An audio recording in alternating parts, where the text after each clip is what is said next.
یہ بات تو ہم سب جانتے ہیں کہ البرٹ آئنسٹائن ہسٹری کا سب سے بڑا جینیس تھا، اتنا جینیس کہ وہ اکیلا ہی ہزاروں سائنٹسٹ سے زیادہ دماغ لڑا سکتا تھا۔ جو چیز ہم انسان سمجھنا تو دور کی بات سوچ بھی نہیں سکتے، وہ آئنسٹائن نے سوچی بھی، سمجھی بھی اور اس کو پوری دنیا کے لیے آسان بھی بنایا۔ البرٹ آئنسٹائن ایک فزسسٹ تھے جنہوں نے theory of relativity E=mc²۔ Albert Einstein جو بہت ہی زیادہ مشہور ہے اپنی جینیس ہونے پر، یہ بہت ہی زیادہ جینیس آدمی تھا اور یہ ایک یہودی بھی تھا۔ تو آج ہم جانیں گے کہ اس کی دماغ جو چوری ہوئی تو وہ کس نے کی، کیوں ہوئی، کس لیے کی اور کب کی گئی۔ تو اس ویڈیو کو ان تک دیکھنا، اور ویڈیو پسند آئی تو اس کو لائک کرنا اور چینل کو سبسکرائب کرنا، اور فوٹو الیکٹرک افیکٹ کے لاز بنا کر پوری دنیا کو حیران اور پریشان چھوڑ دیا تھا، اور اس کی وجہ سے ہی ان کو نوبل پرائز سے بھی نوازا گیا۔ ان کی ایکسٹرا آرڈنری سوچنے اور سمجھنے کی صلاحیت دیکھ کر لوگ سمجھتے تھے کہ آئنسٹائن کے پاس ایک اسپیشل برین ہے جو ہم عام انسانوں سے کافی زیادہ مختلف ہے۔ اس بات کا خود آئنسٹائن کو بھی اندازہ تھا، اسی وجہ سے وہ نہیں چاہتے تھے کہ مرنے کے بعد ان کی باڈی کے کسی بھی حصے پر ریسرچ کی جائے، بلکہ انہوں نے تو یہ انسٹرکشنز دے رکھی تھی کہ مرنے کے بعد ان کی باڈی کو جلا کر راکھ کر دیا جائے۔ لیکن پھر وہی ہوا جس کا آئنسٹائن کو ڈر تھا۔ 18 اپریل 1955 کو پرنسٹن ہاسپٹل میں جب آئنسٹائن کا انتقال ہوا تو آٹوپسی کے لیے یعنی موت کی وجہ جاننے کے لیے جو ڈاکٹر آیا اس نے چپکے سے آئنسٹائن کا برین نکال لیا، کیونکہ اس کو یہ جاننے کی کیوریوسٹی تھی کہ دنیا کے سب سے بڑے جینیس کے برین میں آخر ایسا ہے کیا۔ زیم ٹی وی کی ویڈیوز میں ایک بار پھر سے خوش آمدید۔ ناظرین، آئنسٹائن کا برین چرانے والے ڈاکٹر تھامس ہاروی تھے، جن کو اپنے ساتھ ہونے والے انجام سے زیادہ اس اسپیشل برین کو اسٹڈی کرنے میں دلچسپی تھی۔ کچھ دنوں کے بعد جب پرنسٹن ہاسپٹل کو ڈاکٹر ہاروی کی اس حرکت کا پتہ چلا تو ان کو اپنی جاب سے ہاتھ دھونا پڑا، لیکن ڈاکٹر ہاروی آئنسٹائن کے بیٹے ہنس البرٹ سے جیسے تیسے کر کے یہ پرمیشن لینے میں کامیاب ہو گئے کہ وہ اس کے باپ کے اسپیشل برین کے اندر چھپے رازوں سے پردہ اٹھا کر اس کو دنیا کے سامنے لانا چاہتے ہیں۔ اس دن کے بعد سے شروع ہوا اس برین کا ایک لمبا ترین سفر۔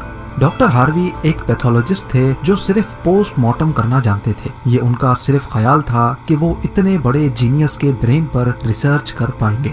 اب کنڈیشن یہ تھی کہ ڈاکٹر ہاروی پرنسٹن ہاسپٹل کی جاب سے بھی ہاتھ دھو بیٹھے تھے اور اپنے پیتھولوجسٹ کا عہدہ بھی۔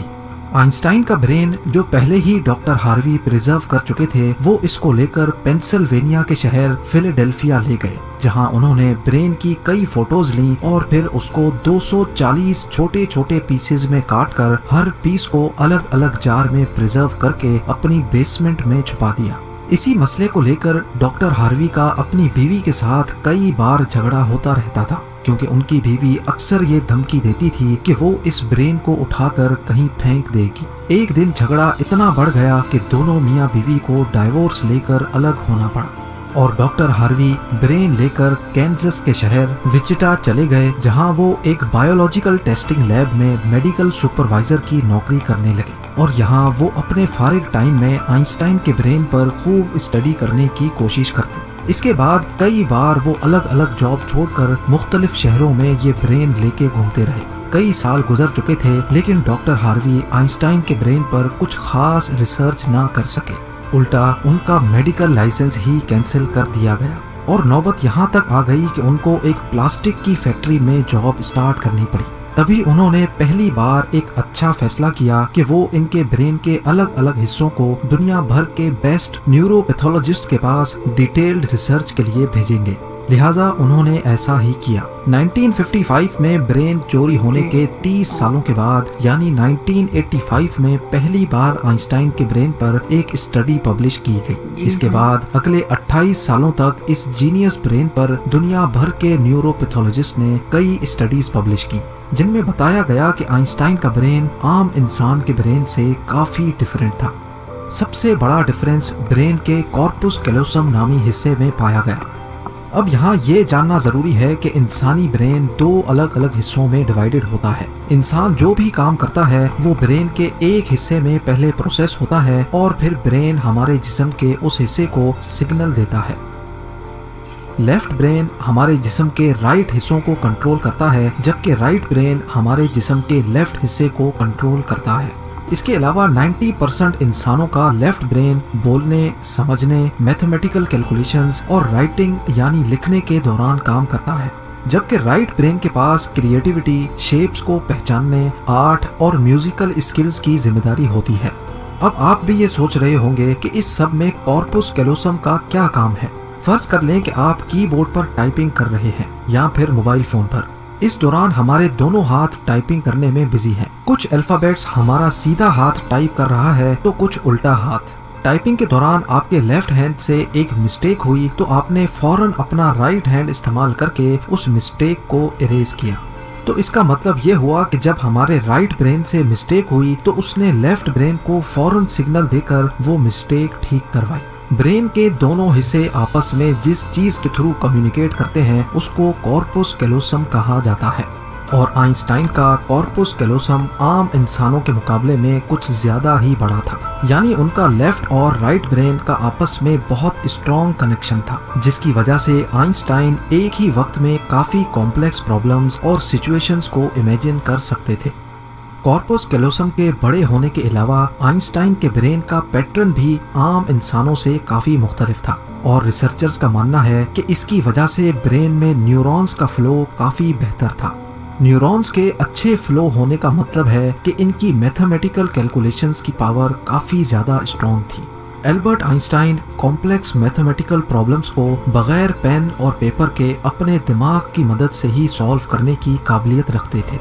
نیورونز زیادہ ہونے کی ایک اور وجہ بھی ریسرچ پیپرز میں بتائی گئی۔ جب آئنسٹائن کے برین کا وزن کیا گیا تو اس کا وزن 1230 گرام تھا، جبکہ عام انسانوں کا 1400 گرام ہوتا ہے۔ ریسرچرز کا ماننا ہے کہ ان کے برین کی لائننگ کافی پتلی تھی، جس کی وجہ سے ان میں زیادہ نیورونز پائے جاتے تھے۔ لیکن سب سے بڑا سوال ابھی بھی وہی تھا کہ کیا آئنسٹائن ایسے اسپیشل برین کے ساتھ پیدا ہوئے تھے یا ان کے پیدا ہونے کے بعد اس میں چینجز آئیں۔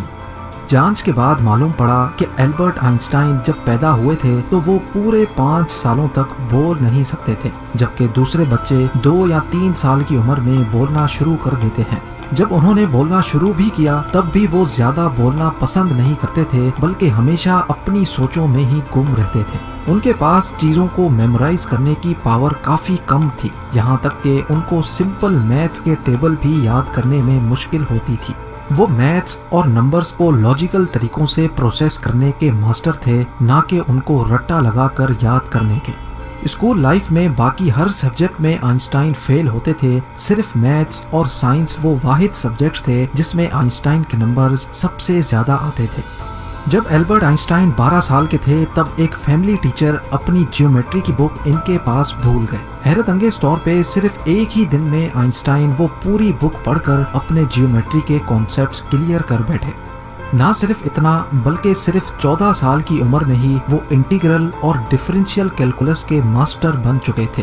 میتھس اور سائنس میں ان کی اتنی اسٹرانگ گرپ تھی کہ جب وہ کلاس روم میں کوئی سوال پوچھنے کے لیے ہاتھ کھڑا کرتے تھے تو پروفیسرز گھبرانے لگتے تھے، کیونکہ آئنسٹائن کے اکثر سوال ٹیچرز کے بھی اوپر سے گزر جاتے تھے۔ چھوٹی سی عمر میں ہی وہ اس یونیورس کے لاز کو ایک چھوٹی سی ایکویشن میں بند کرنا چاہتے تھے، اور یہی انہوں نے اپنی زندگی کا مقصد بنا لیا تھا۔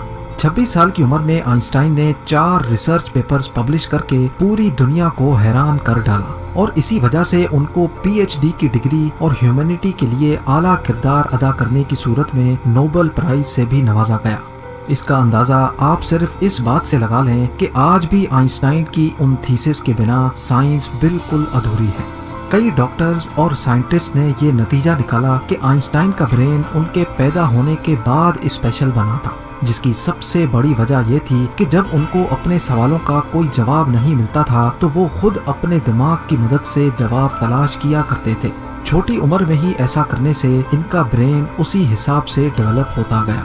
آج بھی آئنسٹائن کا یہ ایکسٹرا آرڈنری برین امریکہ میں واقع دی مٹر میوزیم میں موجود ہے، جس کو بڑی حفاظت سے مائکروسکوپک فلمز میں پریزرو کر کے رکھا گیا ہے۔ امید ہے زیم ٹی وی کی یہ ویڈیو بھی آپ لوگ بھرپور لائک اور شیئر کریں گے۔ آپ لوگوں کے پیار بھرے کامنٹس کا بے حد شکریہ۔ ملتے ہیں اگلی شاندار ویڈیو میں۔